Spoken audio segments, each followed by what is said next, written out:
The following episode contains language and content that might not be suitable for all listeners. Discretion is advised. You have reached the Department of Corrections and Rehabilitation at San Quentin State Prison. Are you on speaker or you got the hand to your head? All right, is this better sound? That's a way better sound. Do, re, mi? Do, re, mi, fa, so. I don't think I can hit the high note today. This is Lieutenant Sam Robinson. This is Lieutenant Sam Robinson at San Quentin State Prison. I will say I do approve this episode. I approve this. And I don't approve this episode. No, I'm messing with you. I went back and forth about this episode because there is no country music in this episode. I will approve this episode. Yes, I do approve this story. And for all of you out there in your hustle land, stay safe.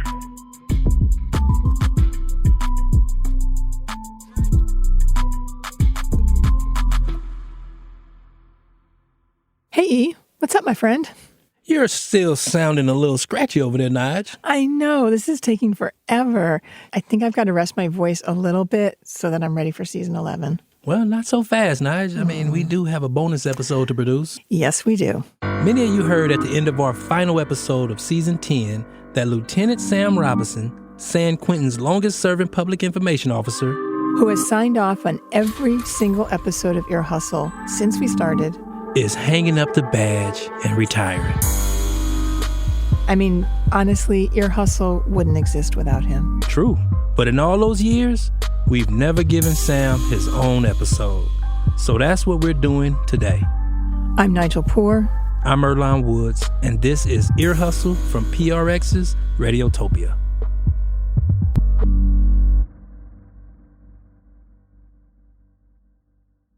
Can you tell us about your first day on the job? So I remember you drive up and you don't even have an ID yet. You just have this uniform on and you're like, hey, I'm brand new. And as I parked down the parking lot, I parked closest to the shoreline.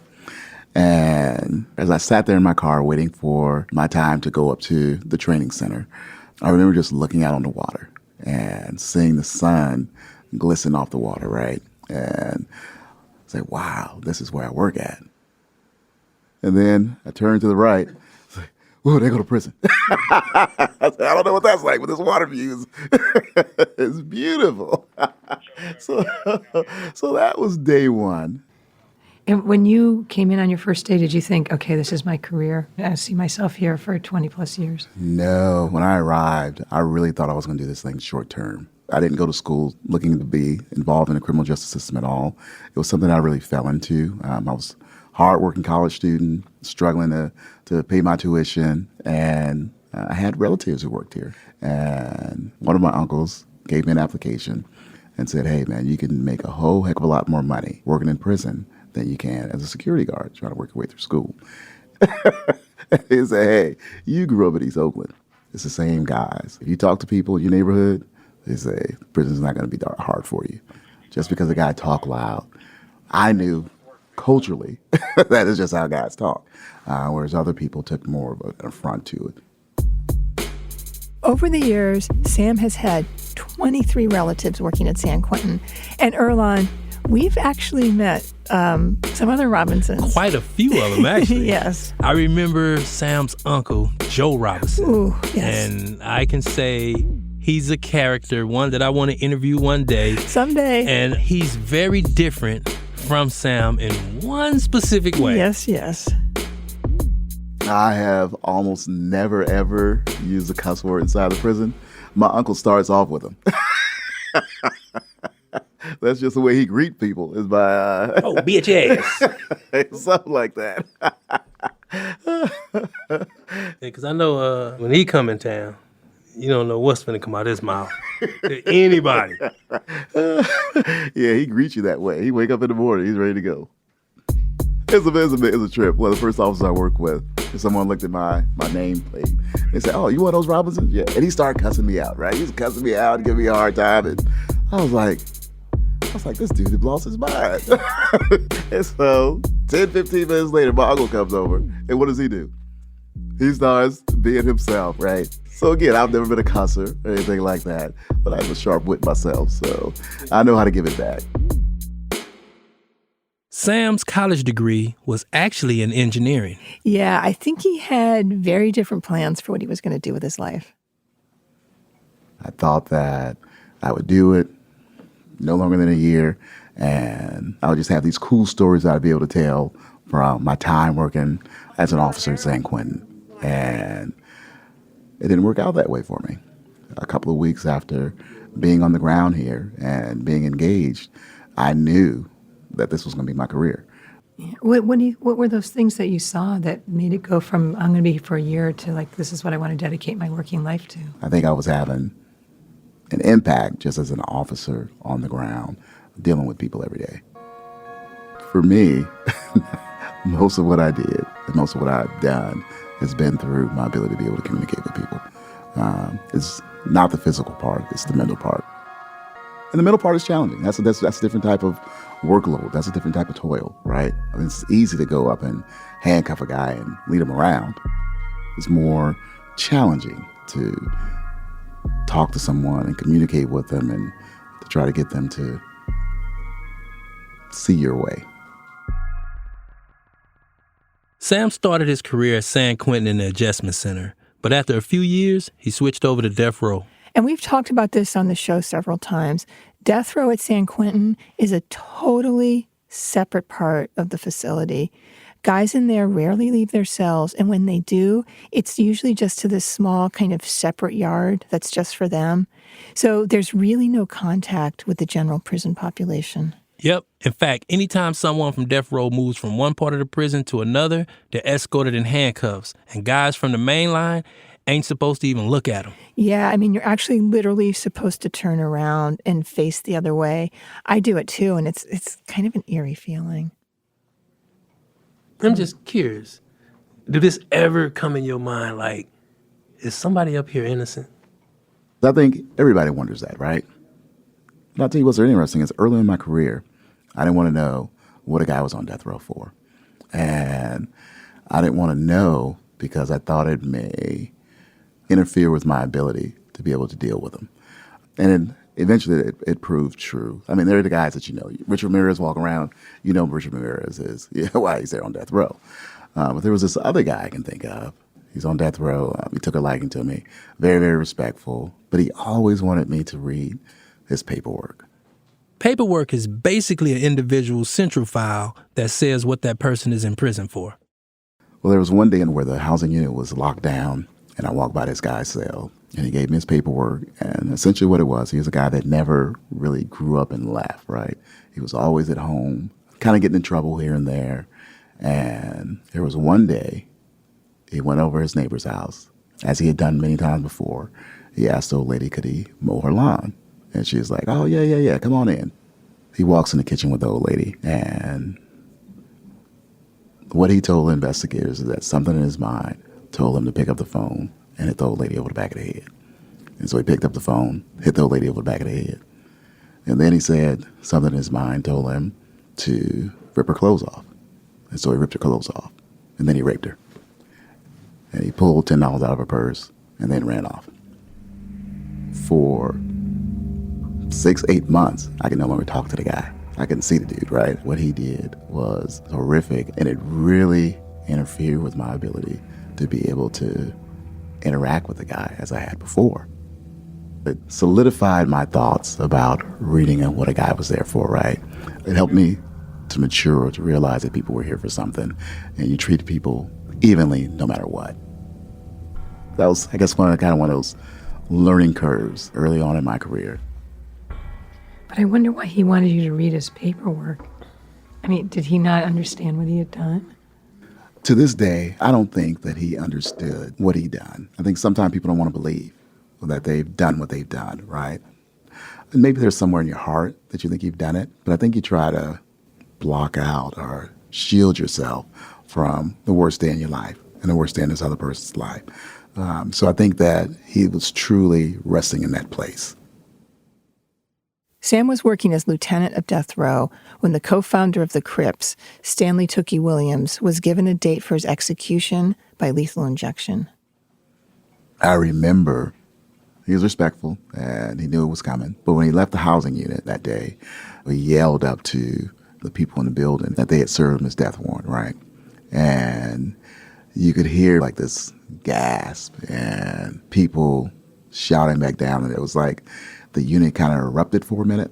And then shortly after that, it was almost silence.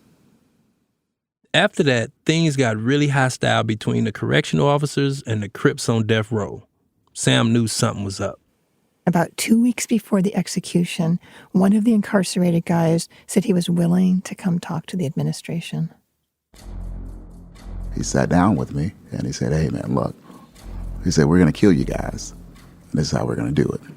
And he laid out this elaborate plan about how the Crips had put together a viable plan to murder staff at San Quentin as retribution for the execution of Tookie Williams. As the warden, my captain, myself, and some of my staff were walking past their yard, they're going to come out and they're going to stab us and stab us and stab us and stab us. They were going to martyr themselves as retribution for executing Tookie Williams. I've always had this thing of being casual with people or, being open and free and just connecting with a guy in some type of way, whether it's sports or whatever the case may be, right? But it's really, really humbling when you can look a man in the eye. You think you have this connection with him, right? You say, hey, brother, this is me and you. Are we all right? And the man look you back in the eye and say, yeah, we all right. But ultimately, he's planning to put your name on a tombstone. After working on death row for 10 years, Sam moved to the GP, the general population, or the main line. Is there something that you've seen that you would never forget that you've seen on the job? Man, I don't know if I can pick one. Yeah, there's a lot of them. You talk about 26 years worth of stuff. Jeez. Oh, man. I remember responding to an incident on the yard after a guy got stabbed and it didn't look like he was going to make it. And I looked at his face. It didn't look like the face of a person, right? He was brutalized. First thing I did is put my hand on like his shoulder, right, and said, hey, I'm here. I got you. We're going to get you off this yard. And this was a guy who was a devout racist and Aryan Brotherhood member and just all that, right? I knew if he had the ability to be able to harm me that he would have.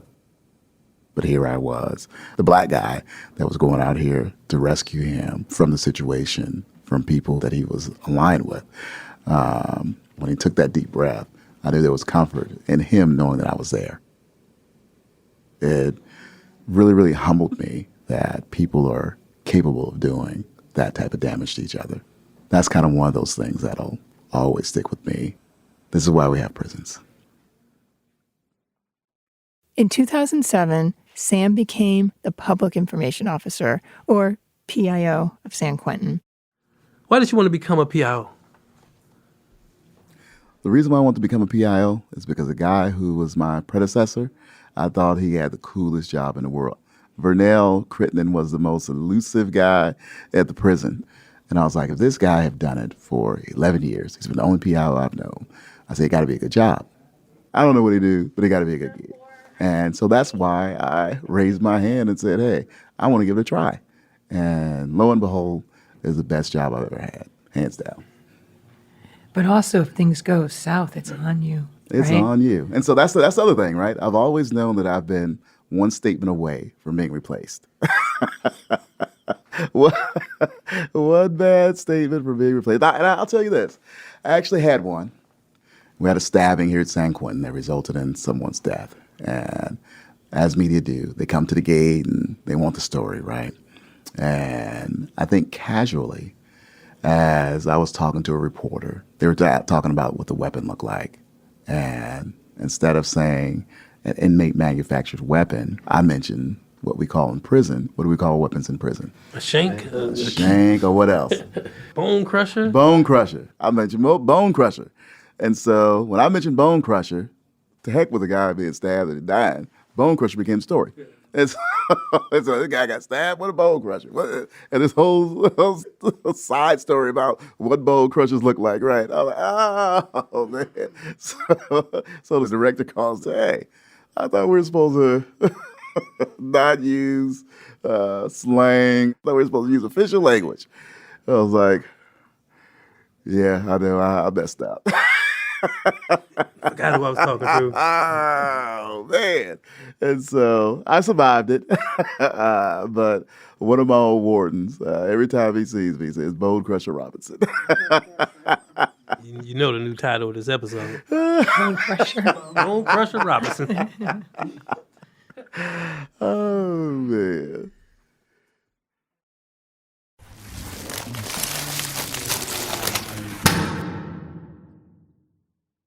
My first interaction with Sam was when I was teaching a history of photography class for the Prison University project. And there were some images I wanted to bring in to show the guys. But of course, to bring anything in, you have to first get it approved by Sam. And they said, Sam, they say, look through the book, see if this book is appropriate.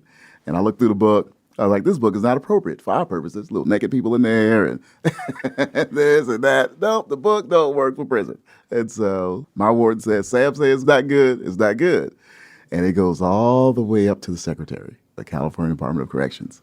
And the secretary says, I understand what you guys are saying, but let the book in.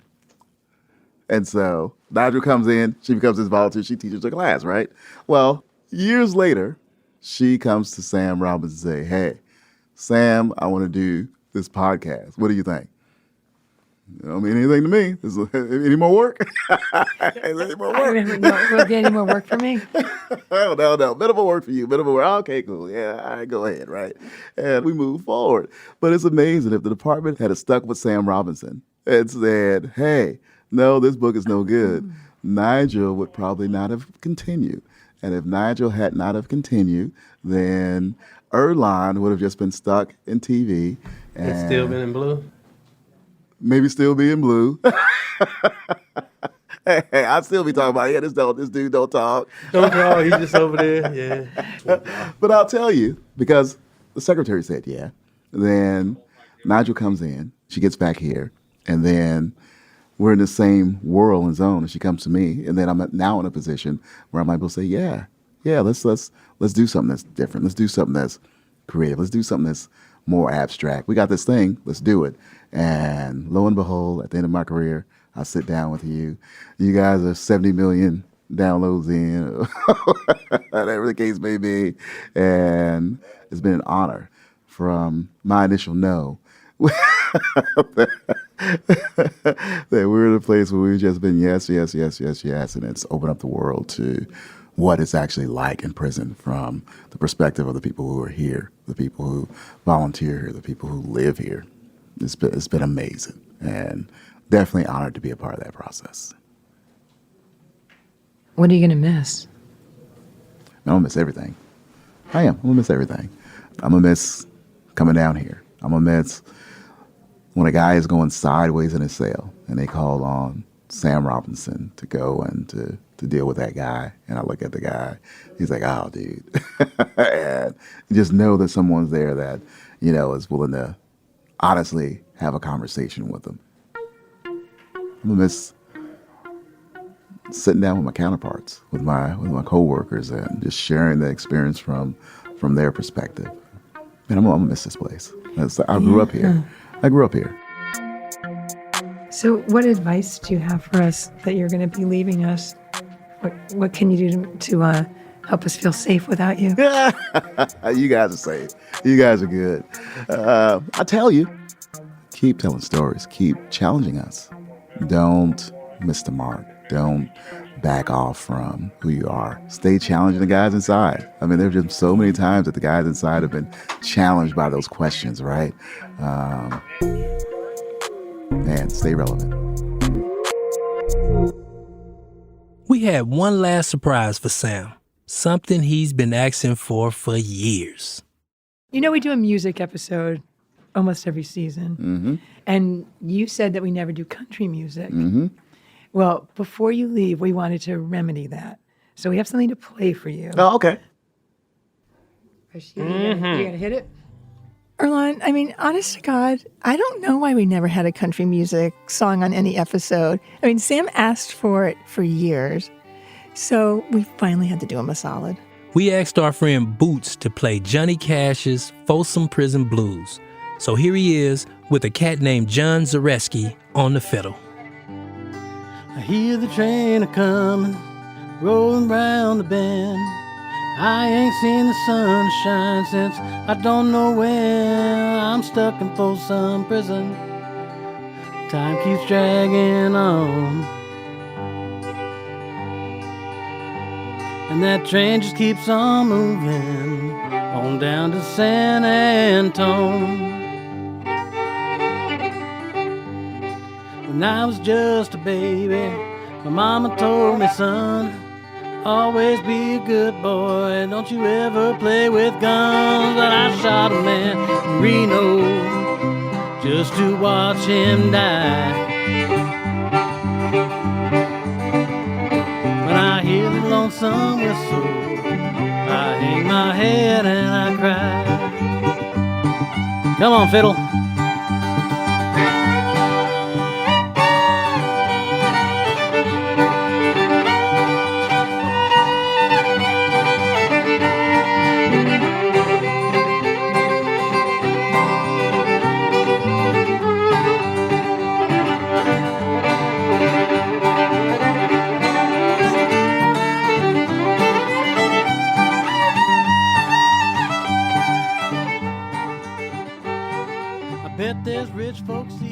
Sam ain't stopped smiling yet.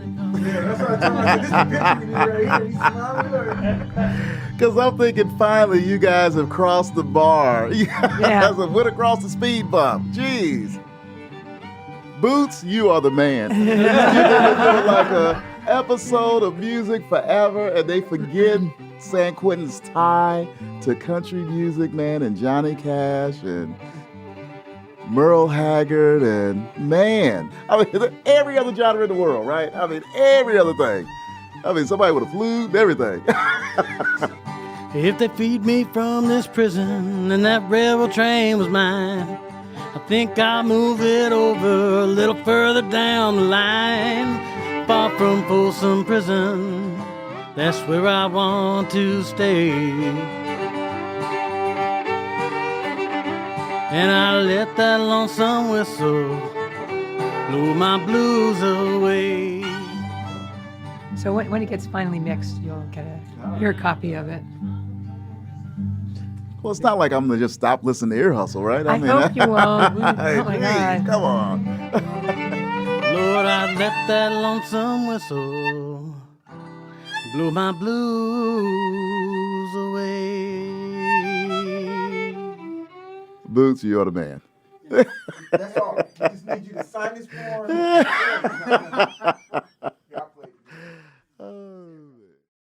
Thank you, Sam. It's been a pleasure. Man, Earlonne, you know I hate saying goodbye to people, and this one's tough. This is really an end of an era for Ear Hustle. And Sam, we're going to miss you a lot. I ain't gonna miss him. You're not going to miss him? Man, Hard heart. I know you're going to miss him. That's the homie now. We call each other. We chop it up. You know what I'm saying? But he's been there from the beginning, you know? I mean, he's like a foundational corner. He is. He got that, what is that? That silky smooth voice? Yes, exactly. And I've learned so much about him. Like, I can read him now. You know when you ask him a question and he laughs really hard? Mm-hmm. That means no. Aha. Yep. And when he's, thinking about it? He just looking at the sky. Let me think about that. And I also going to miss, you walk into San Quentin, you knock on his door, you catch up with him, and then I go down and work. I'm going to miss all those things. Best of luck to you, Sam. We wish you the best, man. Yep, we do. Bye, Sam.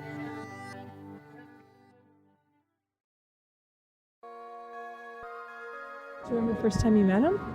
The first time I met Lieutenant Robinson was being interviewed for a documentary for the 1,000 Mile Club. And he listened to my story, and next thing you know, I'm getting interviewed for the tour program here in San Quentin.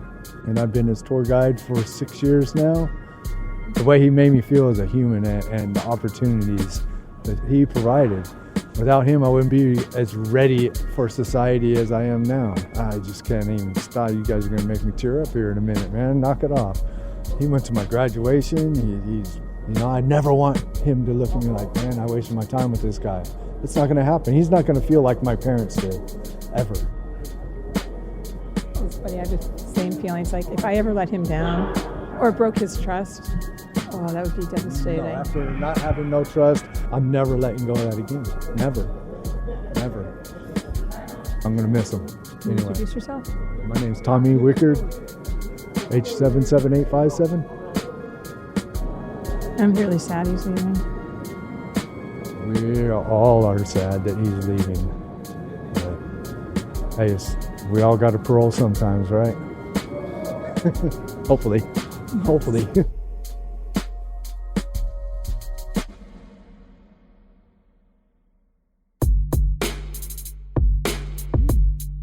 This episode was produced by me, Nigel Poor, Erlon Woods, Neroli Price, and Amy Standen, with help from Bruce Wallace and Rasan New York Thomas.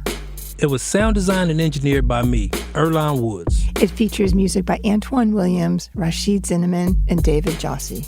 Amy Standen edits our show, Shabnam Sigmund is our managing producer, and Bruce Wallace is our executive producer. Thanks to Warden Ron Broomfield, and we are very excited to introduce Lieutenant Barry signing off by herself on her first Ear Hustle episode. You sure she's gonna sign off? Oh my God. You think she wouldn't sign off on a Sam episode? On her predecessor? Let's find out. I am Lieutenant Guim'Mara Barry, the Public Information Officer at San Quentin State Prison, and I approve this episode. This episode was made possible by the Just Trust, working to amplify the voices, vision, and power of communities that are transforming the justice system. Ear Hustle is a proud member of Radiotopia from PRX. Radiotopia is a collection of independent, listener-supported podcasts. Some of the best podcasts around. To hear more, go to radiotopia.fm. Please know that we are hard at work on our next season, coming out on March 1st. And Erlon, hopefully I'm going to sound normal by then. I hope so. But we don't voice shame, so you're good. Okay, thank you. In the meantime, you can keep up with the show by subscribing to our newsletter, The Lowdown, at earhustlesq.com/newsletter. And of course, keep up with us on all the socials at earhustlesq. I'm Nigel Poor. And I'm Erlon Woods. Goodbye, Sam.